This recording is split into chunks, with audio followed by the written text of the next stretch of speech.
നമസ്കാരം. +1 focus area മാത്രം പഠിച്ച് A+ വാങ്ങാൻ നിങ്ങളെ സഹായിക്കുന്ന വീഡിയോ സീരീസിലേക്ക് എല്ലാവർക്കും സ്വാഗതം. ഗ്രാവിറ്റേഷൻ എന്ന ചാപ്റ്ററിൻ്റെ ഒന്നാമത്തെ ഭാഗമാണ് നമ്മളിന്നിവിടെ ഡിസ്കസ് ചെയ്യുന്നത്.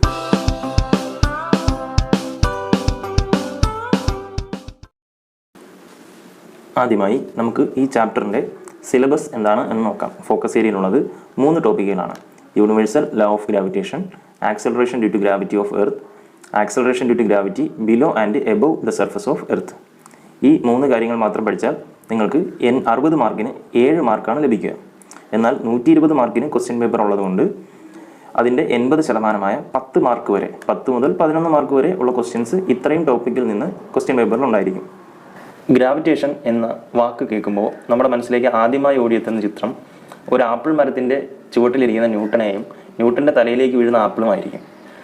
അപ്പോൾ ന്യൂട്ടൻ്റെ തലയിലേക്ക് ഒരു ആപ്പിൾ വന്ന് വീണപ്പോഴാണ് ന്യൂട്ടൻ ഗ്രാവിറ്റേഷണൽ ഫോഴ്സ് കണ്ടുപിടിച്ചത് എന്നാണ് നമ്മൾ ചെറിയ ക്ലാസ്സുകളിൽ പഠിച്ചിട്ടുള്ളത്. എന്നാൽ ഇങ്ങനെ ഒരു സംഭവം നടന്നിട്ടില്ല എന്നതാണ് വാസ്തവം. യഥാർത്ഥത്തിൽ ന്യൂട്ടൻ കണ്ടുപിടിച്ച ഗ്രാവിറ്റേഷണൽ ഫോഴ്സും ആപ്പിളുമായുള്ള ബന്ധം ഇത്രയേ ഉള്ളൂ. ഒരു ആപ്പിൾ മുകളിൽ നിന്ന് താഴേക്ക് വീഴുമ്പോൾ കാരണക്കാരനായ ബലമാണല്ലോ ഗ്രാവിറ്റേഷണൽ ഫോഴ്സ്, അതായത് ഗുരുത്വാകർഷണ ബലം. ഇതേ ഗുരുത്വാകർഷണ ബലം കാരണമാണ് ഭൂമി സൂര്യന് ചുറ്റാകെ കറങ്ങുന്നത്. ഭൂമി സൂര്യന് ചുറ്റാകെ കറങ്ങാൻ കാരണമായ അതേ ബലം കാരണമാണ് ആപ്പിൾ താഴേക്ക് വീഴുന്നത്, അല്ലെങ്കിൽ എല്ലാ വസ്തുക്കളും ഭൂമിയുടെ കേന്ദ്രത്തിലേക്ക് ആകർഷിക്കപ്പെടുന്നത്. ഈ ഒരു കണ്ടുപിടുത്തമാണ് ന്യൂട്ടൺ നടത്തിയത്. അപ്പോൾ ന്യൂട്ടൻ്റെ ഈ കണ്ടുപിടുത്തത്തിന് പറയുന്ന പേര് Newton's universal law of gravitation എന്നാണ്. ഇതിൻ്റെ മലയാളത്തിൽ നിങ്ങൾ പഠിച്ചിട്ടുള്ളത് ന്യൂട്ടൻ്റെ സാർവത്രിക ഗുരുത്വാകർഷണ നിയമം എന്നായിരിക്കും. Newton's universal law of gravitation എന്ന് പറഞ്ഞാൽ ഇത് യൂണിവേഴ്സലാണ്. ലോകത്തിൽ, ഈ പ്രപഞ്ചത്തിൽ, ഈ യൂണിവേഴ്സിൽ ഏത് 2 ഒബ്ജക്ട്സിനും, ഏത് 2 വസ്തുക്കൾക്കും ഇടയിൽ പ്രവർത്തിക്കുന്ന ഒരു ബലമാണ് ഗുരുത്വാകർഷണ ബലം അഥവാ ഗ്രാവിറ്റേഷണൽ ഫോഴ്സ്. അപ്പോൾ എന്താണ് ന്യൂട്ടൻ്റെ ഈ തിയറിയിൽ പറയുന്നത് എന്ന് നമുക്ക് നോക്കാം. എവരി ബോഡി, ഇത് എവരിബഡി എന്നല്ല വായിക്കേണ്ടത്, എവരി ബോഡി എന്നാണ്. ഇവിടെ ഇടയ്ക്കൊരു സ്പേസ് ഉണ്ട്. Every body in the universe attracts every other body with a force. അപ്പോൾ ഇവിടെ 2 ബോഡീസ് കൊടുത്തിട്ടുണ്ട്. 2 ബോഡീസിനിടയ്ക്കുള്ള, 2 ഒബ്ജക്ട്സിനിടയ്ക്കുള്ള ഫോഴ്സാണ് ഗുരുത്വാകർഷണ ബലം. അപ്പോൾ ഏതൊരു ഒബ്ജക്റ്റും മറ്റേതൊരു ഒബ്ജക്റ്റിനെയും അട്രാക്റ്റ് ചെയ്യുന്നു, അല്ലേ? അതാണ് പറയുന്നത് every body in the universe attracts every other body with a force, ഒരു ബലത്തോടു കൂടി. ആ ബലത്തിനെ കുറിച്ച് ന്യൂട്ടൺ പറഞ്ഞത്, ബലത്തിൻ്റെ ഇക്വേഷൻ തന്നത് ഈ നിയമത്തിൽ നിന്നാണ്. A force which is directly proportional to the product of their masses. അപ്പോൾ ഈ 2 ഒബ്ജക്ട്സിൻ്റെ മാസുകളാണ് M1 M2. അപ്പോൾ ഇതിൻ്റെ മാസുകളുടെ പ്രോഡക്റ്റ് എന്ന് പറഞ്ഞാൽ എന്തായിരിക്കും? പ്രോഡക്റ്റ് എന്ന് പറഞ്ഞാൽ 2 തമ്മിൽ മൾട്ടിപ്ലൈ ചെയ്യുക എന്നാണ്. അപ്പോൾ M1 M2 തമ്മിൽ മൾട്ടിപ്ലൈ ചെയ്യുക. അപ്പോൾ M1 × M2. അപ്പോൾ M1 × M2 ഡയറക്ട്ലി പ്രൊപ്പോർഷണൽ ആണ്, അതിന് നേർ അനുപാതത്തിലാണ്. അപ്പോൾ force F directly proportional to M1 × M2 എന്ന് എഴുതാം. Directly proportional to the product of their masses and inversely proportional to the square of the distance between them. ഈ 2 വസ്തുക്കൾക്കിടയിലുള്ള അകലം, അതാണ് R. ആ ആറിൻ്റെ സ്ക്വയറിന് ഇൻവേഴ്സ്ലി പ്രൊപ്പോർഷണൽ ആണ്. Inversely proportional to the square of the distance between them. Distance between them ആറിൻ്റെ square, R സ്ക്വയറിന് ഇൻവേഴ്സ്ലി പ്രൊപ്പോർഷണൽ ആണ്. ഡയറക്ട്ലി പ്രൊപ്പോർഷണൽ നമ്മൾ ഇങ്ങനെയാണ് എഴുതുന്നതെങ്കിൽ, ഇൻവേഴ്സ്ലി പ്രൊപ്പോർഷണൽ എഴുതുമ്പോൾ ഡയറക്ട്ലി പ്രൊപ്പോർഷണലിൻ്റെ അതേ ചിഹ്നം കൊടുത്തതിന് ശേഷം 1/, ഇട്ടാൽ മതി. ഓക്കെ, അപ്പോൾ ഇങ്ങനെ എഴുതിയാൽ ഇതിൻ്റെ meaning F proportional to 1/R² എന്നോ അല്ലെങ്കിൽ F inversely proportional to R² എന്നോ വായിക്കാം. ഓക്കെ, അപ്പോൾ ഈ 2 ബന്ധങ്ങൾ ചേർത്തിട്ടാണ് നമ്മൾ ഇതിൻ്റെ ഇക്വേഷൻ ഫോം ചെയ്തെടുക്കുന്നത്. അപ്പോൾ റൂൾ നമുക്കൊന്നുകൂടെ വായിച്ചു പോകാം. Every body in the universe attracts every other body with a force which is directly proportional to the product of their masses and inversely proportional to the square of the distance between them. ഈ പ്രപഞ്ചത്തിലുള്ള ഏത് 2 വസ്തുക്കളും പരസ്പരം ആകർഷിക്കുന്നു. അതായത് ഈ M1 M2 അതിൻ്റെ അടുത്തേക്ക് പിടിച്ചു വലിക്കുന്നുണ്ട്. അതുപോലെ ഈ M2 അതേ സെയിം ബലമുണ്ട്, അതേ ഫോഴ്സ് കൊണ്ട് തന്നെ M1 അതിൻ്റെ അടുത്തേക്ക് പിടിച്ച് വലിക്കുന്നുണ്ട്. അതായത് M1 M2 പിടിച്ച് വലിക്കുന്ന ബലവും M2 M1 പിടിച്ച് വലിക്കുന്ന ബലവും തുല്യമായിരിക്കും. ഓക്കെ, ആ ബലത്തിൻ്റെ ഇക്വേഷൻ നമുക്ക് രണ്ട് റിലേഷൻസിൽ നിന്ന് എഴുതിയെടുക്കാം. എങ്ങനെയൊക്കെയാണ്? F directly proportional to M1 × M2 and F inversely proportional to 1/R². ഈ 2 ഇക്വേഷൻ കൂടെ കമ്പൈൻ ചെയ്യുന്ന സമയത്ത് നമുക്ക് F proportional to M1 M2/R² എന്ന് കിട്ടും. ഓക്കെ, അപ്പോൾ ഇതൊരു ഇക്വേഷൻ ആയില്ല, ഇതിപ്പോഴും ഒരു റിലേഷൻ മാത്രമാണ്, അല്ലെങ്കിൽ ഒരു എക്സ്പ്രഷനാണ്, മാത്തമാറ്റിക്കൽ എക്സ്പ്രഷൻ എന്ന് പറയാം. ഇക്വേഷൻ എന്ന് പറയണമെങ്കിൽ അതിലൊരു ഈക്വൽ സൈൻ വേണം, ഒരു സമചിഹ്നം വേണം.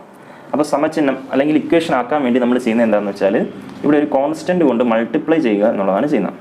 അപ്പോൾ എഫ് ഈസ് ഈക്വൽ ടു ഒരു കോൺസ്റ്റൻറ്റ് ഇൻറ്റു m1m2/r² എന്ന് എഴുതാം. ആ കോൺസ്റ്റൻ്റ് ആണ് ജി. അപ്പോൾ F is equal to G into m1m2/r² എന്ന് എഴുതാം. ഇതാണ് ന്യൂട്ടൺസ് ലോ ഓഫ് യൂണിവേഴ്സൽ ഗ്രാവിറ്റേഷൻ്റെ ഇക്വേഷൻ. ഇനി എന്താണ് ജി?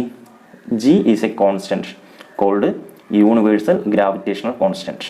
സാർവത്രിക ഭൂഗുരുത്വ സ്ഥിരാങ്കം എന്നാണ് വിളിക്കുന്നത്. സാർവത്രിക ഭൂഗുരുത്വമല്ല, സാർവത്രിക ഗുരുത്വാകർഷണ സ്ഥിരാങ്കം എന്ന് വിളിക്കും. ഓക്കെ, ജിയുടെ പേര് ഇതാണ്, സാർവത്രിക ഗുരുത്വാകർഷണ സ്ഥിരാങ്കം. ഓക്കെ, അപ്പോൾ ഈ ജിയുടെ വാല്യൂ നിങ്ങൾ പഠിച്ചു വെച്ചിരിക്കണം. ജിയുടെ value 6.67 into 10⁻⁻11 newton metre square per kilogram square ആണ്. ഓക്കെ, ഇനി ഈ ജിയുടെ വാല്യൂ എന്ന് പറയുന്നത് ഈ യൂണിവേഴ്സിലുള്ള ഭൂമിയിലുള്ളത് മാത്രമല്ല, ഭൂമിക്ക് വെളിയിലായാലും ഈ നമ്മുടെ സോളാർ സിസ്റ്റത്തിന് സൗരയൂഥത്തിന് വെളിയിലായാൽ പോലും ഏത് രണ്ട് ഒബ്ജക്ട്സിനും നമുക്ക് ഈ ഇക്വേഷൻ അപ്ലൈ ചെയ്യാൻ പറ്റും. ഓക്കെ, ഇനി ഈ ജിയുടെ ഇക്വേഷൻ നമുക്ക് എങ്ങനെ എഴുതാം? ഇതിൻ്റെ അകത്തുനിന്ന് ജിയുടെ ഇക്വേഷൻ എഴുതാൻ വേണ്ടിയിട്ട്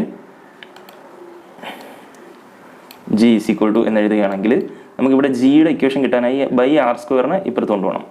അതേപോലെ m1 m2നെയും അപ്പുറത്ത് കൊണ്ടുപോകണം. ഓക്കെ, അപ്പോൾ ഓൾറെഡി LHS എന്തുണ്ട്? എഫ് ഉണ്ട്. അത് നമുക്ക് മറ്റേ സൈഡിൽ എഴുതാം. അപ്പോൾ എഫ് ഇൻറ്റു ഇവിടെ r² ഇപ്പുറത്ത് വരുമ്പോൾ എന്താവും? എഫ് ഇൻറ്റു r² എന്നാണ്, ഇൻറ്റു r² എന്നാണ്, ഡിവൈഡഡ് ബൈ ഇവിടെ ഇൻറ്റു m1 m2 റൈറ്റ് സൈഡിൽ പോകുമ്പോഴത്തേക്ക് ലെഫ്റ്റ് സൈഡിൽ വരുമ്പോഴത്തേക്ക് ബൈ m1 m2 എന്നാവും, ബൈ m1 m2 എന്നാവും. അപ്പോൾ ഗ്രാവിറ്റേഷണൽ കോൺസ്റ്റൻറ്റിൻ്റെ ഇക്വേഷൻ എന്ന് പറയുന്നത് F into r² by m1 m2 എന്നാണ്. ഇനി ഈ ജിയുടെ യൂണിറ്റ് എഴുതാനും ഈ ഇക്വേഷനിൽ നിന്ന് നിങ്ങൾക്ക് എഴുതാം. അതായത് 6.67 ഇൻറ്റു 10⁻11 എന്ന നമ്പർ മാത്രം നിങ്ങൾ പഠിച്ചു വെച്ചാൽ മതി. ഈ ഇക്വേഷൻ ഈ യൂണിറ്റ് എഴുതാൻ വേണ്ടിയിട്ട് നമുക്ക് ഈ ഇക്വേഷൻ ഫോം ചെയ്തെടുത്താൽ അതിന് എഴുതാവുന്നതേ ഉള്ളൂ. അതെങ്ങനെ എഴുതാൻ നോക്കാം. എഫ് എന്താണ്? ഫോഴ്സ്.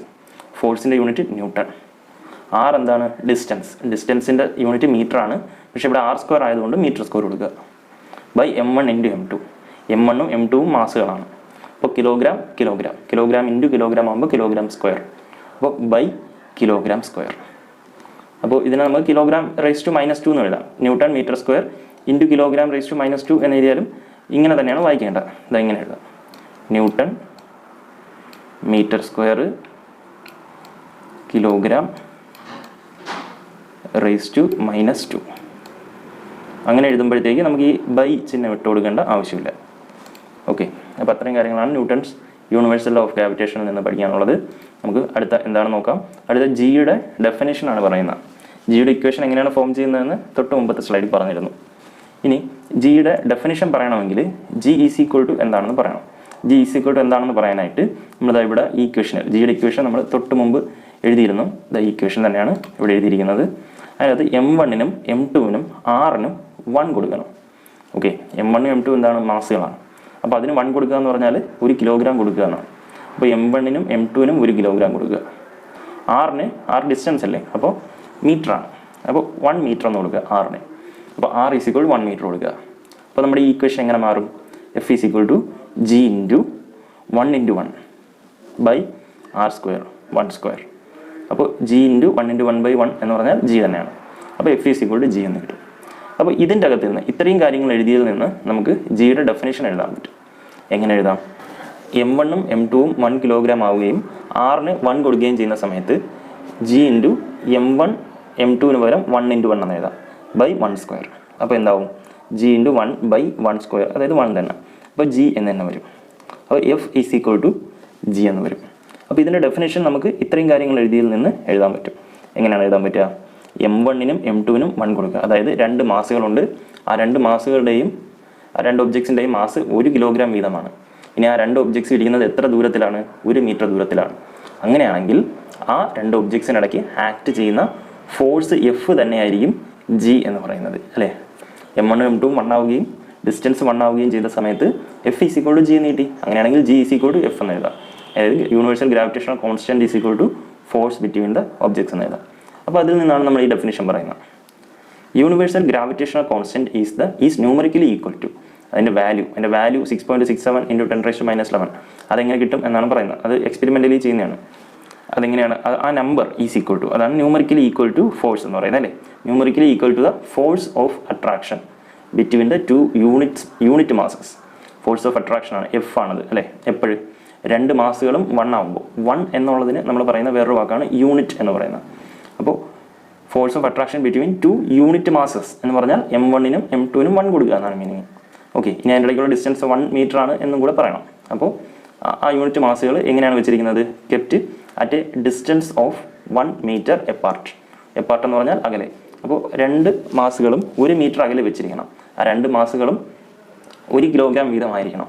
ആ സമയത്ത് ആ 2 മാസുകൾക്കിടയിൽ ആക്ട് ചെയ്യുന്ന ഫോഴ്സാണ് ഗ്രാവിറ്റേഷണൽ കോൺസ്റ്റൻറ്റ് അല്ലെങ്കിൽ G. അപ്പോൾ നമുക്ക് എൻ്റെ ഡെഫിനേഷൻ ഒന്നുകൂടെ വായിച്ച് നോക്കിയാൽ നിങ്ങൾക്ക് ക്ലിയർ ആവും. യൂണിവേഴ്സൽ ഗ്രാവിറ്റേഷണൽ കോൺസ്റ്റൻറ്റ് G, ഇതൊക്കെ ക്യാപിറ്റൽ G ആണ് പറയുന്നത്, സ്മോൾ g അല്ല, അത് വേറെയാണ്. Universal gravitational constant G is numerically equal to the force of attraction between 2 unit masses kept at a distance of 1 metre apart. Okay, ആ ഡെഫിനേഷനും പഠിച്ചു വയ്ക്കണം. ഡെഫിനേഷൻ ഡയറക്റ്റ് ചോദിക്കാം. ഡെഫിനേഷൻ ചോദിച്ചാൽ നിങ്ങൾ ഈ ഇക്വേഷൻ എഴുതിയതിന് ശേഷം M1 M2 R 1 കൊടുത്തതിന് ശേഷം ഇങ്ങനെ ഫോം ചെയ്ത് ഇത്ര എഴുതിയതിന് ശേഷം വേണം ഡെഫിനേഷൻ എഴുതാൻ. എന്നാലേ അതിൻ്റെ മാർക്ക് കിട്ടുള്ളൂ. ഇനി ഈ ജിയുടെ കുറച്ച് ക്യാരക്ടറിസ്റ്റിക്സ് ഉണ്ട്. 2 ക്യാരക്ടറിസ്റ്റിക്സ്, 2 പ്രത്യേകതകൾ, അതും കൂടെ പഠിച്ചു വെച്ചേക്കണം. ഏതൊക്കെയാണ്? Value of G is independent of. ജിയുടെ വാല്യൂ ഈ പറയുന്ന കാര്യങ്ങളെ ഡിപ്പെൻഡ് ചെയ്യുന്നില്ല. ഓക്കെ, ഏതൊക്കെയാണ് 2 കാര്യങ്ങൾ? ഒന്ന്, size and shape of the bodies. Okay, size and shape എന്ന് പറഞ്ഞാൽ ഇതിപ്പോൾ 10 കിലോഗ്രാം ഉള്ളൊരു ബോഡിയാണെന്ന് വിചാരിക്കുക. ഈ 10 കിലോഗ്രാമുള്ള ബോഡി നമ്മളിപ്പോൾ ഇരുമ്പിൻ്റെ അല്ലെങ്കിൽ അയണിൻ്റെ ഒരു 10 കിലോഗ്രാമിൻ്റെ ബ്ലോക്ക് എടുത്താലും മരക്കഷ്ണം ഒരു 10 കിലോഗ്രാമിൻ്റെ എടുത്താലും അത് തമ്മിൽ വലിപ്പത്തിൽ വ്യത്യാസം ഉണ്ടാവും. അതായത് അയണിൻ്റെ ആണെങ്കിൽ സ്റ്റീലിൻ്റെ ആണെങ്കിൽ ചെറുതായിരിക്കും. ഓക്കെ, വുഡിൻ്റെ ആണെങ്കിൽ തടിയുടെ ആണെങ്കിൽ അത് വലുതായിരിക്കും. അപ്പോൾ അതിൻ്റെ സൈസ് ഡിഫറൻ്റ് ആവുകയാണ്. പക്ഷേ സൈസ് ഡിഫറൻ്റ് ആയാലും ഒന്നും ഇവിടെ പ്രശ്നമില്ല, മാസ് സെയിം ആയിരുന്നാൽ മതി. മാസ് 10 ആണെങ്കിൽ അവിടെ സൈസ് നോക്കേണ്ട ആവശ്യമില്ല. അതാണ് size and shape of the shape എന്ന് പറഞ്ഞാൽ അവിടെ സ്ഫെറിക്കൽ ആവണം എന്ന് നിർബന്ധമില്ല, ക്യൂബിക്കൽ ആവാം, ഇനി പ്രത്യേക ഷേപ്പ് ഇല്ലാത്തതാവാം. അങ്ങനെയൊക്കെ ആയാലും ജിയുടെ വാല്യൂ മാറില്ല. ഓക്കെ, ജിയുടെ വാല്യൂ ഇൻഡിപെൻഡൻ്റ് ആണ്. എന്തിന്? സൈസിനും ഷേപ്പിനും. ഇനി രണ്ടാമതൊരു കാര്യത്തിനോട് ഇൻഡിപെൻഡൻ്റ് ആണ്. അതെന്താണ്? Nature of the medium in which they are kept. അതായത് ഈ 2 ഒബ്ജക്ട്സ് വെച്ചിരിക്കുന്നത് വെള്ളത്തിൽ ഇറക്കി വെച്ചിട്ടായാലും എയറിൽ വെച്ചിട്ടാണ് ചെയ്യുന്നതെങ്കിലും ഇനി വാക്വത്തിൽ വെച്ചാണ് ചെയ്യുന്നതെങ്കിലും ഈ ജിയുടെ വാല്യൂവിന് വ്യത്യാസം കാണത്തില്ല. ഈ കാരണങ്ങളൊക്കെ കൊണ്ടാണ് ജിയെ യൂണിവേഴ്സൽ ഗ്രാവിറ്റേഷണൽ കോൺസ്റ്റൻറ്റ് എന്ന് വിളിക്കുന്നത്. സാർവത്രികമാണ്. അതെല്ലാം ഏത് മീഡിയത്തിൽ വെച്ചിരുന്നാലും ഏത് ഷേപ്പുള്ള ബോഡി ആയാലും അതിൻ്റെ വാല്യൂ എന്ന് പറയുന്നത് ഇത് തന്നെ ആയിരിക്കും. 6.67 × 10⁻11 തന്നെ ആയിരിക്കും. അപ്പോൾ അത്രയാണ് ജിയുടെ കാര്യങ്ങൾ പറയാനുള്ളത്. ഇനി ന്യൂട്ടൺസ് ലോ ഓഫ് യൂണിവേഴ്സൽ ഗ്രാവിറ്റേഷൻ്റെ വെക്റ്റർ ഫോമാണ് നമുക്ക് പഠിക്കാനുള്ളത്. വെക്റ്റർ ഫോം എന്ന് പറയാൻ കാരണം എന്താണ്? ഇവിടെ വെക്റ്റർ ഫോം പഠിക്കേണ്ടി വന്നത് എന്തുകൊണ്ടാണ്? ഇവിടെ നമ്മുടെ ഫോഴ്സിൻ്റെ ഇക്വേഷനാണ് കിട്ടുന്നത് അല്ലേ? ഫോഴ്സ് എന്ന് പറയുന്ന ഒരു വെക്റ്റർ ക്വാണ്ടിറ്റിയാണ്. അപ്പോൾ വെക്റ്റർ ക്വാണ്ടിറ്റി ആണെങ്കിൽ അതിൻ്റെ ഡയറക്ഷനും കൂടെ എടുത്ത് പറയേണ്ട ആവശ്യമുണ്ട്. അതുകൊണ്ട് അതിൻ്റെ വെക്റ്റർ ഫോമും കൂടെ പഠിക്കണം. അപ്പോൾ ഇവിടെ നമ്മൾ നേരത്തെ വരച്ച 2 ബോഡീസ് തന്നെ ആ 2 ഒബ്ജക്ട്സിനെ പോയിന്റ് മാസസ് ആയിട്ട് എടുത്ത് വരച്ചിരിക്കുകയാണ്. അതായത് ഒരൊറ്റ പോയിന്റിൽ നമുക്ക് ഒരൊറ്റ പോയിന്റിൽ M2-നെയും ഒരൊറ്റ പോയിന്റിൽ M1-നെയും നമുക്കിവിടെ റെപ്രസെൻറ്റ് ചെയ്യാം. ഓക്കെ, ആ M1-ഉം M2-ആണ് ഇവിടെ വരച്ചിരിക്കുന്നത്. ഇനി അതിൻ്റെ ഇടയ്ക്കുള്ള ഡിസ്റ്റൻസ് ആണ് R എന്ന് നമ്മൾ പഠിച്ചു. ഇനി 2-ൽ നിന്ന് 1-ലേക്കും നമുക്ക് ഡിസ്റ്റൻസ് മെഷർ ചെയ്യാം, 1-ൽ നിന്ന് 2-ലേക്കും ഡിസ്റ്റൻസ് മെഷർ ചെയ്യാം. അപ്പോൾ ഡിസ്റ്റൻസ് R എന്ന് പറയുന്നത് 2-ൽ നിന്ന് 1-ലേക്ക് മെഷർ ചെയ്യുന്ന സമയത്ത് അതിന് നമുക്ക് R സഫിക്സ് 2 1 എന്ന് എഴുതാം. 1-ൽ നിന്ന് 2-ലേക്കാണ് മെഷർ ചെയ്യുന്നതെങ്കിൽ R സഫിക്സ് 1 2 എന്ന് എഴുതാം. അതിവിടെ എഴുതിയിട്ടില്ല. ഓക്കെ, 2-ൽ നിന്ന് 1-ലേക്കുള്ളത് മാത്രമേ ഇവിടെ R കൊടുത്ത് R21 എന്ന് എഴുതിയിട്ടുള്ളൂ. തിരിച്ചാണെങ്കിൽ R12 എന്ന് എഴുതാം. അത് ഞാനിവിടെ എഴുതി വയ്ക്കാം. ഈ ഡിസ്റ്റൻസിന് നമുക്ക് R12 എന്ന് എഴുതാം. ഓക്കെ, അപ്പോൾ M1 M2-ലും ഒരു ഫോഴ്സ് കൊടുക്കുന്നുണ്ട്, M2 M1-ലും ഒരു ഫോഴ്സ് വെച്ച് അട്രാക്ട് ചെയ്യുന്നുണ്ട്. ഓക്കെ, അപ്പോൾ gravitational force on M1 excepted by M2. M1-ൽ M2 എക്സെപ്റ്റ് ചെയ്യുന്ന ഫോഴ്സ് അതെങ്ങോട്ടായിരിക്കും? അത് ഇങ്ങോട്ടായിരിക്കും അല്ലേ? M1-നെ M2 അതിൻ്റെ അടുത്തേക്കാണ് പിടിച്ച് വലിക്കുന്നത്, ഇങ്ങോട്ടായിരിക്കും. അതായത് ഞാൻ റെഡ് ആരോയിൽ വരച്ചിരിക്കുന്ന ഡയറക്ഷനിലായിരിക്കും. അപ്പോൾ അതിൻ്റെ ഡയറക്ഷൻ R12 ആയിരിക്കും. ഓക്കെ, അപ്പോൾ gravitational force on M1 excepted by M2. M1 M2-ൽ അപ്ലൈ ചെയ്യുന്ന ഫോഴ്സ് 1 2-ൽ അപ്ലൈ ചെയ്യുന്ന ഫോഴ്സ് ആയതുകൊണ്ട് ഫോഴ്സ് 1 2 എന്ന് നമുക്ക് എഴുതാം. F suffix 1 2. അതിന് വെക്റ്റർ സിമ്പിൾ കൊടുക്കണം, കാരണം ഫോഴ്സ് എന്ന് പറയുന്നത് ഒരു വെക്റ്റർ ക്വാണ്ടിറ്റിയാണ്. Is equal to G × M1 M2 R² എന്നാണ് നമ്മൾ പഠിച്ചത്. പക്ഷേ ഇവിടെ R എടുക്കേണ്ടത് എങ്ങനെയാണ്? ഏത് R ആണ് എടുക്കേണ്ടത്? 1-ൽ നിന്ന് 2-ലേക്കാണ് അല്ലേ? അപ്പോൾ R12² എന്ന് കൊടുക്കുക. ഇവിടെ വെക്റ്റർ കൊടുക്കണ്ട, ഇൻറ്റു ഇവിടെ ഒരു യൂണിറ്റ് വെക്റ്റർ കൂടെ കൊടുക്കണം. എന്നാലേ ഇത് വെക്റ്റർ ഫോമായി മാറത്തുള്ളൂ. യൂണിറ്റ് വെക്റ്റർ എങ്ങനെ കൊടുക്കും? ഏത് ഡയറക്ഷനാണോ ഫോഴ്സ് ആക്ട് ചെയ്യുന്നത് ആ ഡയറക്ഷനിലാണ് യൂണിറ്റ് വെക്റ്റർ. 1ൽ നിന്ന് 2ലേക്കല്ലേ ഇതിൽ ഫോഴ്സ് ആക്ട് ചെയ്യുന്നത്. അപ്പോൾ 1ൽ നിന്ന് 2ലേക്കുള്ള ഡയറക്ഷൻ കൊടുക്കണം R12. അപ്പോൾ R12 എന്ന് എഴുതിയിട്ട് ഒരു ക്യാപ്പ് ഇട്ട് കൊടുക്കുക. മണ്ടയിലൊരു ഒരു ഇങ്ങനത്തെ ഒരു ക്യാപ്പിൻ്റെ സിമ്പിൾ വരച്ച് കൊടുക്കുക. അപ്പോൾ അതിൻ്റെ മീനിങ് 1ൽ നിന്ന് 2ലേക്കുള്ള ഡയറക്ഷൻ എന്നാവും. ഇത് യൂണിറ്റ് വെക്ടറാണ്. ഓക്കെ, അപ്പോൾ ഇതാണ് 1 എന്ന് പറയുന്ന ബോഡിയിൽ 2 എന്ന് പറയുന്ന ബോഡി അപ്ലൈ ചെയ്യുന്ന ഫോഴ്സ്. അതാണ് F12 = Gm1m2/r12² into R12 cap. ഇതാണ് വെക്ടർ ഫോം. ഓക്കെ, ഇപ്പോൾ 1ൽ 2 അപ്ലൈ ചെയ്യുന്ന ഫോഴ്സാണ് കിട്ടുക. ഇനി 2ൽ 1 അപ്ലൈ ചെയ്യുന്ന ഫോഴ്സ് വേണം. ഗ്രാവിറ്റേഷണൽ ഫോഴ്സ് ഓൺ M2ൽ M1 അപ്ലൈ ചെയ്യുന്ന ഫോഴ്സ്. ഓക്കെ, അതിന് നമുക്ക് ഇവിടെ F12 എന്ന എഴുതിയ സ്ഥലത്ത് നേരെ തിരിച്ചെഴുതാൽ മതി. F21 എന്ന് എഴുതാം. F21 ഇൻറ്റു Gm1m2 അതേപോലെ എഴുതുക. ഇവിടെ R12 എന്നായിരുന്നു ഉണ്ടായിരുന്നത്. ഓക്കെ, അപ്പോൾ ഇവിടെ R21 എന്ന് എഴുതാം. R21² എന്ന് എഴുതാം. ഇൻറ്റു ഇവിടെ യൂണിറ്റ് വെക്ടർ R12 ക്യാപ്പ് എന്നായിരുന്നു. ഇവിടെ R21 ക്യാപ്പ് എന്ന് എഴുതുക. നേരെ തിരിയുന്നു. നേരത്തെ പറഞ്ഞ കാര്യങ്ങളെല്ലാം നേരെ തിരിച്ചാണെന്ന് ആലോചിച്ചാൽ മതി. ഓക്കെ, ഇതിലേതെങ്കിലും ഒരെണ്ണം പഠിച്ചു വെച്ചിരുന്നാൽ മതി. മറ്റേ നമുക്ക് നേരെ തിരിച്ചെഴുതാം. ഇനി ഇതിനെ നമുക്ക് വേറൊരു ഫോമിൽ കൂടെ റെപ്രസെൻറ്റ് ചെയ്യാം. കാരണം എന്താണെന്ന് വെച്ചാൽ R21 ഇങ്ങോട്ടാണ്, R12 ഇങ്ങോട്ടാണ്. ഇത് രണ്ടും ഓപ്പോസിറ്റ് ഡയറക്ഷനാണ്. അതായത് R21ൻ്റെ നെഗറ്റീവ് എടുത്താൽ R12 കിട്ടും. തിരിച്ച് R12ൻ്റെ നെഗറ്റീവ് എടുത്താൽ R21 കിട്ടും. അപ്പോൾ ഇവിടെ R21 ക്യാപ്പ് എന്നല്ലേ കിടക്കുന്നത്, അത് R12 ക്യാപ്പിൻ്റെ നെഗറ്റീവ് ആയിരിക്കും. അപ്പോൾ R21 ക്യാപ്പിന് പകരം നമുക്ക് R12 ക്യാപ്പിൻ്റെ നെഗറ്റീവ് എന്ന് കൊടുക്കാം. ഓക്കെ, അപ്പോൾ അത്രയേ ഉള്ളൂ. ഇവിടെ താഴെ R12 എന്ന് എഴുതിയാലും R21 എന്ന് എഴുതിയാലും വ്യത്യാസമില്ല. കാരണം ഇവിടെ സ്ക്വയർ ചെയ്യുമ്പോഴത്തേക്ക് അതിൻ്റെ ഡയറക്ഷൻ പോകും. ഓക്കെ, R21 എന്നോ R12 എന്നോ ഇവിടെ എഴുതാം. അത് പ്രശ്നമുള്ള കാര്യമല്ല.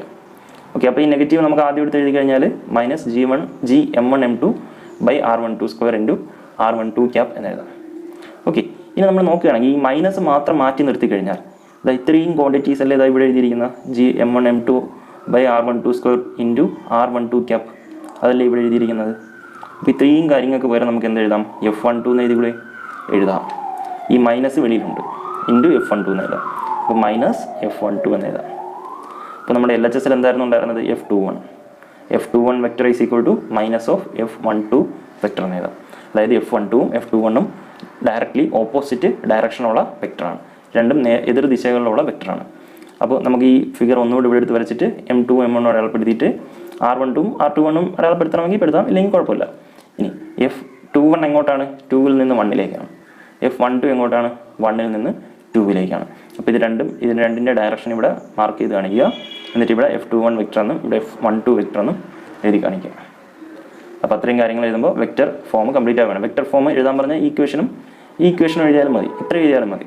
ഓക്കെ, ഇനി what is the relation between F12 and F21 എന്ന് ചോദിക്കുകയാണെങ്കിൽ ഇത്രയും കൂടെ എഴുതുക.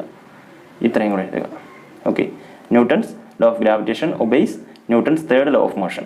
ഓക്കെ, ഇതിൽ നിന്ന് നമുക്ക് എന്ത് മനസ്സിലാവും, ന്യൂട്ടൻ്റെ തേർഡ് ലാ എന്ന് പറയുന്നത് നിങ്ങൾക്ക് ഫോക്കസ് ഏരിയയിൽ ഇല്ലാത്ത ടോപ്പിക്കായിരുന്നു. അതുകൊണ്ട് അത് കഴിഞ്ഞ ലോസ് ഓഫ് മോഷൻ എന്ന് പറയുന്ന ചാപ്റ്റർ പഠിപ്പിച്ചിട്ടില്ല. ന്യൂട്ടൺസ് തേർഡ് ലാ നിങ്ങൾക്ക് പക്ഷേ അറിയാമായിരിക്കും. To every action there is an equal and opposite reaction എന്നുള്ളതാണ് ന്യൂട്ടൺസ് തേർഡ് ലോ. അപ്പോൾ ആ തേർഡ് ലോയിൽ പറയുന്നതെന്ന് പറഞ്ഞാൽ ഇങ്ങോട്ടൊരു ഫോഴ്സ് ഉണ്ടെങ്കിൽ അതിനെ ബാലൻസ് ചെയ്യുന്ന രീതിയിൽ തിരിച്ചും കാണും. അത് ഒബേ ചെയ്യുന്ന ഒരു ലോയാണ് ന്യൂട്ടൻ്റെ തന്നെ universal gravitational law. Okay, Newton's law of gravitation obeys Newton's third law of motion. ന്യൂട്ടൻ്റെ തന്നെ ഗ്രാവിറ്റേഷൻ ലോ ന്യൂട്ടൻ്റെ തന്നെ തേർഡ് ലോ ഓഫ് മോഷനെ ഒബേ ചെയ്യുന്നു എന്നാണ് പറഞ്ഞിരിക്കുന്നത്.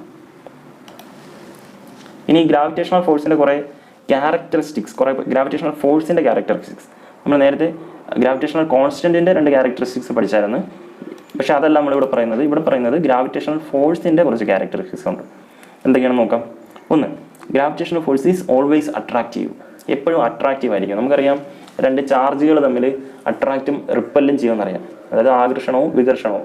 അതേപോലെ 2 മാഗ്നറ്റുകൾ എടുത്താൽ അതിൻ്റെ നോർത്ത് പോളുകൾ തമ്മിൽ റിപ്പല്ല് ചെയ്യും. അതേപോലെ നോർത്ത് സൗത്തും തമ്മിലാണെങ്കിൽ അട്രാക്റ്റ് ചെയ്യും, സൗത്ത് തമ്മിലാണെങ്കിലും റിപ്പല്ല് ചെയ്യും. ഓക്കെ, അപ്പോൾ മാഗ്നറ്റിക് ഫോഴ്സിലായാലും ഇലക്ട്രിക് ഫോഴ്സിലായാലും ഒക്കെ അട്രാക്ഷനും റിപ്പൾഷനും ഉണ്ട്. പക്ഷേ ഗ്രാവിറ്റേഷണൽ ഫോഴ്സ് എപ്പോഴും അട്രാക്റ്റീവ് ആയിരിക്കും, അതൊരിക്കലും റിപ്പൾസീവ് ആവത്തില്ല. അതാണ് ഒന്നാമത്തെ ക്യാരക്ടറിസ്റ്റിക്. ഇനി രണ്ടാമത്തെ എന്താണ്, it is independent of the intervening medium. അത് നമ്മൾ ഗ്രാവിറ്റേഷണൽ കോൺസ്റ്റൻറ്റിൻ്റെ കാര്യത്തിലും പറഞ്ഞാണ്. അതിൻ്റെ ഇടയിലുള്ള മീഡിയം എയർ ആയാലും വാട്ടർ ആയാലും വാക്വം ആയാലും ഒന്നും അതിനെ ഡിപ്പെൻഡ് ചെയ്യുന്നില്ല. മീഡിയത്തിനെ ഇൻഡിപെൻഡൻ്റ് ആയിട്ടുള്ള ഒരു ഫോഴ്സാണ് ഗ്രാവിറ്റേഷണൽ ഫോഴ്സ്. മൂന്നാമത്തെ പ്രോപ്പർട്ടി എന്താണ്, it is dependent of the presence or absence of other bodies. Dependent അല്ല, independent. Independent of presence or absence of other bodies. അതായത് നമ്മളിവിടെ രണ്ട് ഒബ്ജക്ട്സ് ആണ് പറഞ്ഞത്, M1 M2. അപ്പോൾ ഇതിന് രണ്ടിനും ഇടയ്ക്ക് അങ്ങോട്ടും ഇങ്ങോട്ടും ഒരു ഫോഴ്സ് ഉണ്ട്. അതിൻ്റെ ഇക്വേഷനാണ് നമ്മൾ ഇവിടെ എഴുതിയത്. ഈ ഫോഴ്സിനെ ഇവിടെ മൂന്നാമതൊരു ഒബ്ജക്റ്റ് കൂടി ഇവിടെ കൊണ്ടുവച്ചു, അല്ലെങ്കിൽ ഇവിടെ കൊണ്ടുവച്ചു, അല്ലെങ്കിൽ ഇതിൻ്റെ നടുക്ക് വെച്ചു. അങ്ങനെയൊക്കെ വെച്ചാലും ഈ ഫോഴ്സിൻ്റെ വാല്യൂവിൽ വ്യത്യാസം ഉണ്ടായിരിക്കത്തില്ല. മനസ്സിലായോ?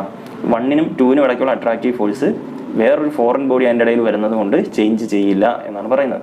അതുമായിട്ട് വേറെ ഫോഴ്സ് ഇവിടെ ഉണ്ടാവും. ഓക്കെ, അതുമായിട്ട് ഒരു മൂന്നാമത്തെയും നാലാമത്തെയും ഫോഴ്സ് ഉണ്ടാവും. പക്ഷേ അത് ഈ ഫോഴ്സിൻ്റെ വാല്യൂവിൽ വ്യത്യാസം ഉണ്ടാക്കത്തില്ല. അതാണ് പറഞ്ഞത്. അപ്പോൾ എന്താണ് പറഞ്ഞിരിക്കുന്നത്?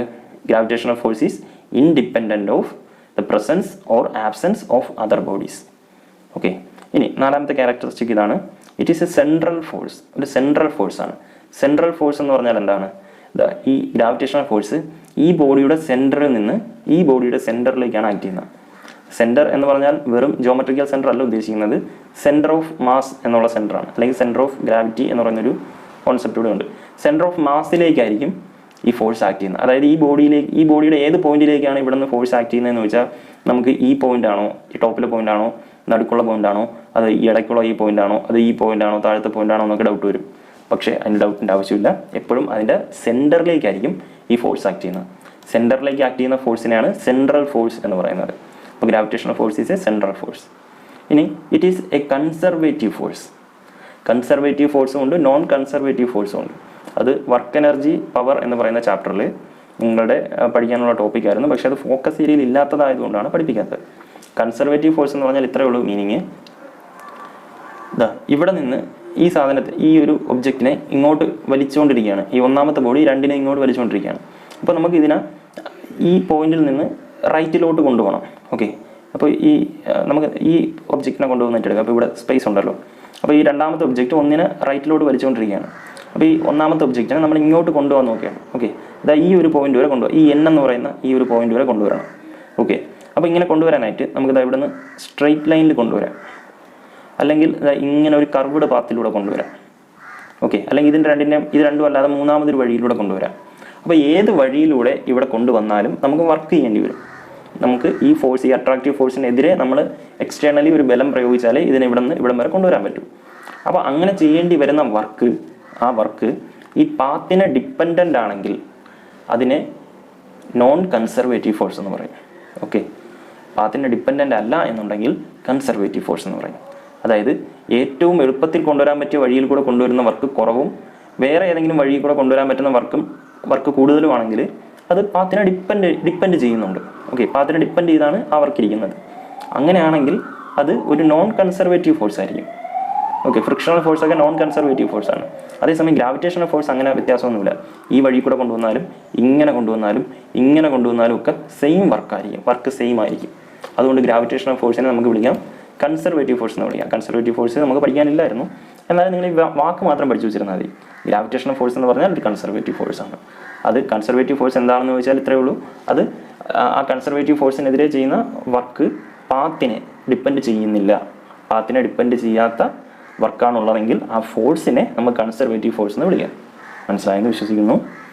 ഇനി അടുത്ത പ്രോപ്പർട്ടി ഇതാണ്. It obeys principle of superposition. Gravitational force എന്ത് ചെയ്യുന്നു? പ്രിൻസിപ്പിൾ ഓഫ് സൂപ്പർ പൊസിഷനെ ഒബേ ചെയ്യുന്നു. എന്താണ് പ്രിൻസിപ്പിൾ ഓഫ് സൂപ്പർ പൊസിഷൻ എന്ന് പറഞ്ഞുതരാം. ഇവിടെ ഒരു ബോഡിയുണ്ട്, ഇവിടെ വേറൊരു ബോഡിയുണ്ട്, ഇവിടെ മൂന്നാമതൊരു ബോഡിയുണ്ട്, ഇവിടെ നാലാമതൊരു ബോഡിയുണ്ട്. അപ്പോൾ ഗ്രാവിറ്റേഷണൽ ഫോഴ്സ് നോക്കുമ്പോൾ ഈ ഒന്നാമത്തെ ഒബ്ജക്റ്റിനെ ഈ ഒബ്ജക്റ്റ് ഇങ്ങോട്ട് ഒരു ഫോഴ്സ് അപ്ലൈ ചെയ്യും. ഇതിന് നമുക്ക് F1 എന്ന് എഴുതാം. ഓക്കെ, അതേപോലെ ഇതിന് ഈ രണ്ടാമത്തെ ഒബ്ജക്റ്റും അട്രാക്റ്റ് ചെയ്യും. അതിനെ നമുക്ക് ആ ഫോഴ്സിനെ F2 എന്ന് എഴുതാം. മൂന്നാമത്തെ ഒബ്ജക്റ്റും അട്രാക്റ്റ് ചെയ്യും, അല്ലെ ഇതിന് ചുറ്റാകരിക്കുന്ന എല്ലാ ഒബ്ജക്റ്റുകളും അട്രാക്റ്റ് ചെയ്യും. അതിനെ നമുക്ക് F3 എന്ന് എഴുതാം. അതേപോലെ 4, 5, 6 അങ്ങനെ ഒരുപാട് ഫോഴ്സ് ഉണ്ടായിരിക്കാം, ഇല്ലാതിരിക്കാം. അപ്പോൾ ഓക്കെ, അപ്പോൾ എത്ര ഫോഴ്സ് ഉണ്ടോ ആ ഫോഴ്സിൻ്റെ എല്ലാം കൂടെ വെക്റ്റർ സം ആയിരിക്കും ഇതിൻ്റെ അത് ആക്ട് ചെയ്യുന്ന ടോട്ടൽ ഫോഴ്സ്. ഈ ഫോഴ്സ് F1, F2, F3 എന്ന് പറയുന്ന എല്ലാ ഫോഴ്സുകളുടെയും വെക്റ്റർ സം എടുക്കുക. വെക്റ്റർ സം എന്ന് പറഞ്ഞാൽ വെക്റ്റർ അഡിഷൻ ആണ്, വെക്റ്ററുകൾ തമ്മിൽ കൂട്ടുന്ന പ്രോസസ്സാണ്. അത് നിങ്ങളുടെ ഫോക്കസ് ഏരിയയിലുള്ളതല്ല. അതുകൊണ്ട് അതിൻ്റെ പ്രോബ്ലംസ് ഒന്നും ചോദിക്കത്തില്ല, അതിൻ്റെ തിയറിയും ചോദിക്കത്തില്ല. ചോദിച്ചാലും നമ്മൾ പറഞ്ഞല്ലോ, അതിനകത്ത് തന്നിരിക്കുന്ന വെയിറ്റേജ് മാർക്ക് എന്ന് പറയുന്നത് നിങ്ങൾക്ക് ഫുൾ മാർക്ക് വാങ്ങാനുള്ള മാർക്ക് കാണും. അതിന് പുറത്ത് വാങ്ങേണ്ടി വന്നാലേ നിങ്ങൾക്ക് ആ ക്വസ്റ്റ്യൻ ആൻസർ എഴുതേണ്ടി വരുന്നുള്ളൂ. അതുകൊണ്ട് നിങ്ങളത് പഠിക്കണം എന്നില്ല, നിർബന്ധമില്ല. പഠിച്ച് വെച്ചിട്ടാണ് നല്ലത്, പഠിച്ചില്ലെങ്കിൽ പ്രശ്നമില്ല. എന്തായാലും ഞാൻ എടുക്കുന്ന ഈ ക്ലാസ്സുകളിൽ ആ ടോപ്പിക്കുകൾ, ഫോക്കസ് ഏരിയയിൽ ഇല്ലാത്ത ടോപ്പിക്കുകൾ പഠിപ്പിക്കുന്നില്ല. ഫോക്കസ് ഏരിയ മാത്രമേ പഠിപ്പിക്കുന്നുള്ളൂ. കാരണം എന്ന് വെച്ചാൽ ഏറ്റവും എളുപ്പത്തിൽ നിങ്ങൾക്ക് ഫുൾ മാർക്ക് വാങ്ങിത്തരിക എന്നുള്ളൊരു ഉദ്ദേശം മാത്രമേ എനിക്കുള്ളൂ.